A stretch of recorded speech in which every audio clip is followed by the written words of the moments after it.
Get off me like that. No. In this corner, the newcomers. I apologize for that. See you tomorrow. Okay, let's get straight to the point. Let's talk about this very sad news story coming out of Middleburg, Florida. Now, Middleburg, Florida is like south of Jacksonville, Florida. So some people have been saying this story is in Jacksonville, Florida, but it's not. It's not Duval. It's in Middleburg, Florida. But let's go. This right here is husband and wife, David Lee and Brandy Smith Lee. Now, this story right here is so sad because the whole American dream is to get married, go buy you a home, have your kids, and raise your family. And that's exactly what David Lee and Brandy Smith Lee was doing. Now, even though they was in Florida, from what I've been seeing and searching, they are from the Tennessee area. I don't know if it's just Memphis, but it seems like there's a lot of family and there's a lot of stuff that you can find from them. Basically, kind of living in the Memphis metropolitan Tennessee area. But at some point, they must have moved to Florida. But sadly, this American dream for this husband and wife couple came to an end on Monday because David Lee, 44-year-old, and Brandon Smith, who is 45-year-old, were both found dead in their bedroom from multiple gunshots. And the person that has confessed to being responsible for this is their teenage son. And that's what makes this situation so sad. Now, of course, has this been the first time where a son or daughter done something like this to their parents? No, it hasn't. But it still don't make it easier to deal with these type of situations that happens. And this to the right is their teenage son a couple of years ago when they was taking him to one of his baseball games. You know, just a family out there just having their kids in recreational sports, school activities, and everything. But also what's sad about this is that Brandy Smith Lee also had a daughter. She had a child before she ended up marrying David Lee. But the good thing about that is she ended up marrying a man that treated her daughter like it was his own. Because around that 6-year anniversary, she made a post on Facebook. It was about 13 years ago. And she said this: 6 years ago today, I married one of the best men in the world. When we started dating 10 years ago, I knew he was the one. He treated my daughter like his own and me like a queen from day one. It was so unreal to me at first because I couldn't believe someone could love me and treat me this good. Now, just reading that just makes you just feel something in your heart, because here you have a woman, meet a guy, getting treated like a queen. She knew from day one he was the one. Never imagined that, you know, she can be treated as good. And, you know, we're in a society right now, the way things are now, relationships and marriages don't last long. And they've been together for almost, I mean, you're talking about since 2006. We're talking about 19 to 20 years. And for them to lose their life this way, it's just messed up. There's no other way to say it. Our 911 communications center received a call from a young man who stated he had just killed his parents. He stated that deputies could find his parents at the house and that he had walked just over a mile away to a church. Deputies responded and arrested 14-year-old Trevor Lee. And this is that church, Cross Point Church, where their son walked to after the whole situation with unaliving his parents.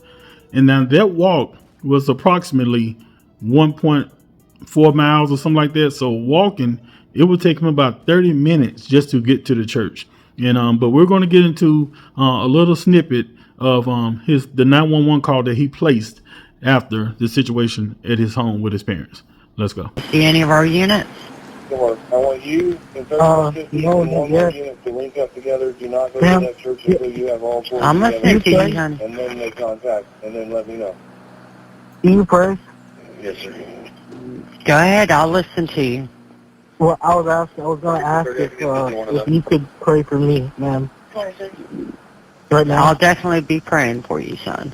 3150 and all units responding to the church. Just be aware of a possible ambush. When deputies got to the home, they found David Lee and Brandy Smith shot and killed inside. Preliminary investigation, and we're still very early in this investigation, it appears that there was some sort of domestic argument last night between Trevor Lee and his parents, and that this shooting culminated from that argument. When we arrived on scene, a family member was there but declined to speak. But one person did open up, someone who didn't just know the family, he considered them his own. They were probably the best or one of the best families I knew. They were funny and they treated me very well. They told me all the time that they loved me like a son and they treated me as such. Kyrie Beeman says he was at this house nearly every week and considered the Lee family as his own. He says he and Trevor played football together, and just this past Friday, Trevor and his dad, David Lee, gave him a ride to and from practice. And now Kyrie is still trying to separate the friend he grew up with from the crime he's accused of. I just didn't think it was real. Kyrie Beeman, now standing outside of a home he once considered a second home, still trying to process the unthinkable. He was funny, charismatic. He always brought good energy, good vibes, and he was probably one of the best people I knew. Kyrie says he and Trevor had been friends since elementary school, and they spoke on the phone just after midnight. He told me that he loved me, and he told me that he was just calling to tell me goodnight. Now Kyrie is asking the community not to judge his friend by this one moment alone. He's not a bad person just because he made one bad decision. He's done so much for everyone I know, and I don't want him just to be known as a killer or that he was a great kid, a great son. For it to get to that point to where you feel like that was the only option he had is the saddest thing that you could possibly think of. This whole situation is sad. But before we go any further, I just want to say rest in peace and condolences to the Lee and Smith family. I mean, this is a lot to take on. But also, you just want to also think about that young man, the friend of the son, because he's going through a lot too, because he was very close with the son. The son called him at midnight to say good night. And from what we know, he may have done what he done already or may have done it after that. But it's going to be with that friend for a long time.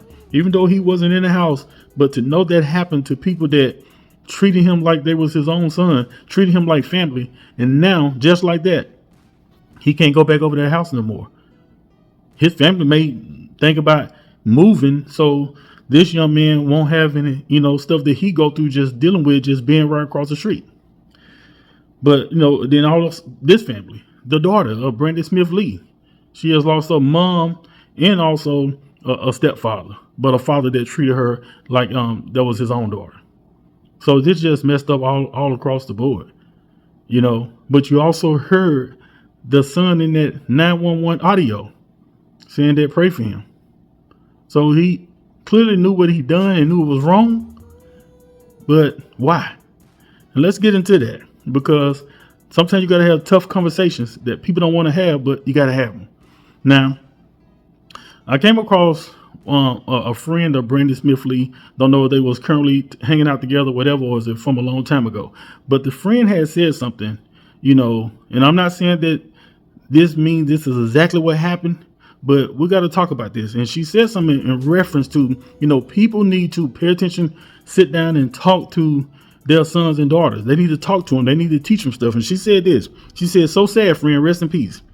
If you have a troubled child, please get them help. Not saying that's what happened here, as it's still being investigated, but pay attention to and speak with your children about consequences, patience, and being told no, accountability, etc., etc. And this post right here, if you ask me, this is something that needs to be discussed, because some of us, grew up with a different upbringing. Our parents didn't just let us do whatever we want to do. Our parents didn't just let us have our way. And this is not about this situation, but it's something that we need to learn from this and look at stuff and be proactive. Because the mother, Brandy Smith Lee, she had posted this almost insinuating that her son, was a little, troublesome and just, even at a young age, kind of getting into some things. She made this post back in 2019. She said, this little boy give me pure HELL. Everything I did to my parents, I'm getting it back times 10. Y'all keep us lifted up in prayer. She made it, had her moments back when she was growing up, as we all did. But her son, is doing some of the same things and maybe worse. But then someone jumped in the comment section, a family member jumped in the comment section to say something to her, and she replied, counting some of the things that he was doing. And the cousin said this: "Oh my God, cuz, I'm most definitely keeping y'all uplifted in prayer. Laugh out loud. But you turned out blessed and highly favored. It's nothing a little prayer can't help you with. God worked miracles." And Brandon Smith Lee came back and replied and told the cousin this: "Thanks, cousin. I need all the prayers I can get. He is a mess, always fighting." I mean, all the pictures I done seen of the young man looked like just an innocent just innocent little dude. And all the pictures, they did stuff with him, took him on vacations. I mean, they did stuff their family like to do. Be with your kids, spend quality time with them, take them on trips and do stuff. And they clearly was a family origin, grew up family origin, because most of the pictures, they're always with family, cousins. She even had a picture that she posted on Facebook where she said that she's so glad that cousin get a chance to hang out because, in 2025, family reunions at an all-time low. Back in the 70s, 80s, and 90s, family reunions would have 100, 200 of people showing up from everywhere. You have a family reunion now, it's only going to be a few people that's cool with each other. You barely can get a good 20. But, this whole situation is messed up. You just seeing stuff like this happen, you just wish that he could have just thought about this. And whatever he got into an argument with his parents about, whatever they was telling him that he can and cannot do, why did he feel the need to unalive his parents? And just from what I'm saying, they was in the bedroom. I'm assuming they must have been asleep, because an argument with your parents make you go to this level. But y'all get in the comments what y'all think. Don't forget to subscribe to the channel, like and share my video. I'm Gertie Mac. Holla.